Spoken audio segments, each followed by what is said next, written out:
भोपाल से प्रस्तुत हैं प्रादेशिक समाचार। नमस्कार, समाचारों के साथ मैं जितेंद्र रघुवंशी। पहले मुख्य समाचार। प्रदेश की 28 विधानसभा सीटों पर उपचुनाव के लिए तारीखों का ऐलान। 30 नवंबर को डाले जाएंगे वोट, 10 नवंबर को आएंगे नतीजे। उपचुनाव के लिए तैयारियां अंतिम चरण में। 63,68,000 मतदाता डालेंगे वोट। राज्य में कोरोना संक्रमितों की संख्या 1.25 लाख के पार हुई। वहीं 1 लाख से अधिक लोग हुए स्वस्थ। और अक्टूबर के पहले सप्ताह में प्रदेश से विदा हो सकता है मानसून। राज्य के अधिकांश हिस्सों में पड़ने लगी है हल्की ठंड। अब समाचार विस्तार से। निर्वाचन आयोग ने कल बिहार में लोकसभा की 1 सीट और 11 राज्यों के 56 विधानसभा क्षेत्रों के उपचुनाव की घोषणा कर दी है। इनमें मध्य प्रदेश की 28 सीटें भी शामिल हैं। प्रदेश की मुख्य निर्वाचन पदाधिकारी बीरा राणा ने भोपाल में कल एक प्रेस कॉन्फ्रेंस में बताया कि 9 अक्टूबर को अधिसूचना जारी होगी। इसके बाद नामांकन पत्र भरने की प्रक्रिया 16 अक्टूबर को होगी और नामांकन की जांच 17 अक्टूबर को की जाएगी। नाम वापसी की अंतिम तिथि 19 अक्टूबर रखी गई है। प्रदेश में 3 नवंबर को सभी 9,361 केंद्रों पर मतदान होगा। मतों की गणना 10 नवंबर को संबंधित विधानसभा क्षेत्र या तहसील मुख्यालय पर की जाएगी। निर्वाचन की घोषणा के साथ ही आदर्श आचार संहिता तत्काल प्रभाव से लागू हो गई है। उन्होंने बताया कि उपचुनाव में मतदान प्रक्रिया संपन्न कराने के लिए 56,000 मतदान कर्मी नियुक्त किए गए हैं। मतदान दलों का तृतीय रैंडमाइजेशन में 24 घंटे के स्थान पर कोविड-19 के निर्देशों के पालन के लिए 72 घंटे पूर्व में रखा गया है। सभी 28 विधानसभा क्षेत्रों के मतदाताओं को मतदान से पूर्व पर्ची उपलब्ध कराई जाएंगी। दृष्टिबाधित मतदाताओं को मतदान में सुविधा के लिए ब्रेल फोटो वोटर स्लिप भी उपलब्ध कराई जाएगी। कोविड-19 महामारी के मद्देनजर प्रदेश की 28 विधानसभा सीटों पर होने जा रहे उपचुनाव में इस बार कई नई व्यवस्थाएं की गई हैं ताकि मतदाताओं को संक्रमण से बचाया जा सके। इन चुनावों में 63,68,000 मतदाता वोट देंगे। इनमें 33,72,000 पुरुष, 29,77,000 महिलाएं, 198 थर्ड जेंडर और 18,737 सर्विस वोटर हैं। विधानसभा चुनाव की तुलना में उपचुनाव में मतदाताओं की संख्या करीब 3 लाख बढ़ गई है। चुनाव आयोग के मुताबिक करीब 71,000 मतदाता 80 वर्ष से अधिक आयु के हैं, जबकि दिव्यांग मतदाताओं की संख्या 55,000 से ज़्यादा है। कोविड-19 के मद्देनजर चुनाव आयोग ने इन मतदाताओं की अलग से पहचान की है और उनकी सुविधा के लिए पहली बार डाक मतपत्र से भी मतदान करने की सुविधा दी जा रही है। सामान्य मतदाताओं के लिए भी मतदान केंद्र पर 6 फुट की दूरी पर गोले बनाए जाएंगे। वहीं मास्क लगाना अनिवार्य होगा। चुनाव आयोग की ओर से भी मतदाताओं को मास्क दिए जाएंगे। मुख्यमंत्री शिवराज सिंह चौहान ने कल नई दिल्ली में प्रधानमंत्री नरेंद्र मोदी से मुलाकात की। इस दौरान मुख्यमंत्री ने प्रधानमंत्री को प्रदेश में चलाई जा रही विभिन्न योजनाओं और कार्यों की जानकारी दी और कोविड-19 महामारी से निपटने के लिए राज्य सरकार द्वारा किए जा रहे प्रयासों के बारे में विस्तार से बताया। श्री चौहान ने प्रदेश में अतिवर्षा के कारण किसानों की फसलों को हुए नुकसान के बारे में भी जानकारी दी। उन्होंने प्रधानमंत्री से इस आपदा से निपटने के लिए राष्ट्रीय आपदा राहत कोष से 3,646.41 करोड़ रुपए की सहायता राशि शीघ्र प्रदान करने का अनुरोध किया।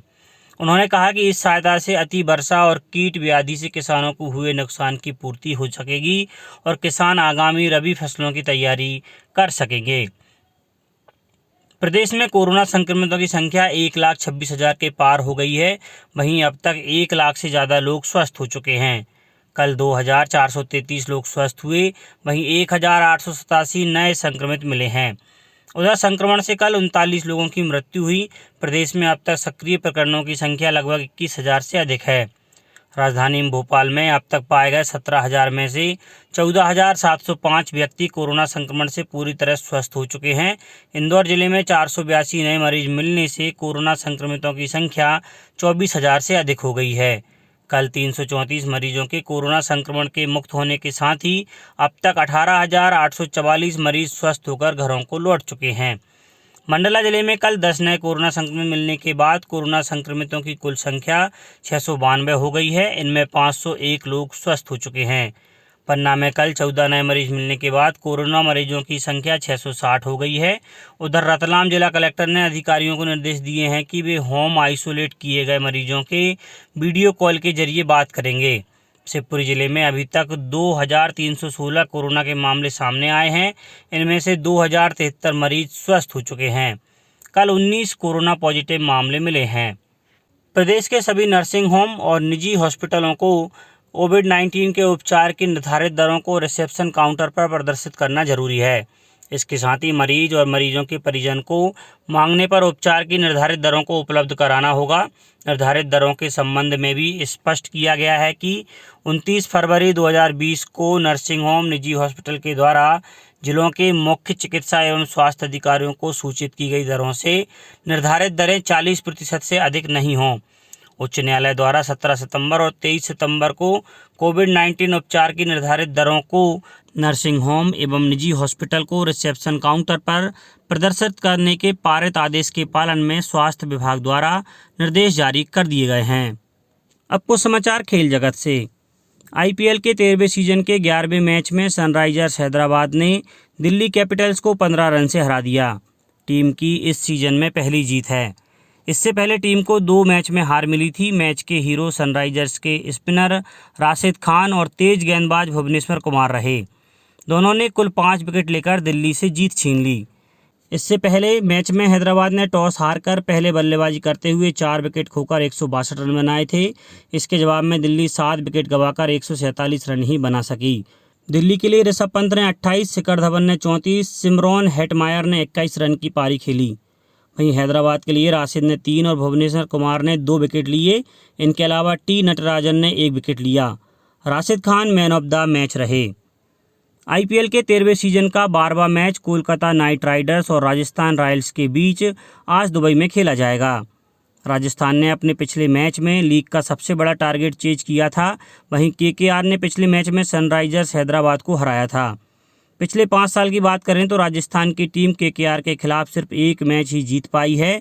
इस दौरान दोनों के बीच 5 मुकाबले खेले गए।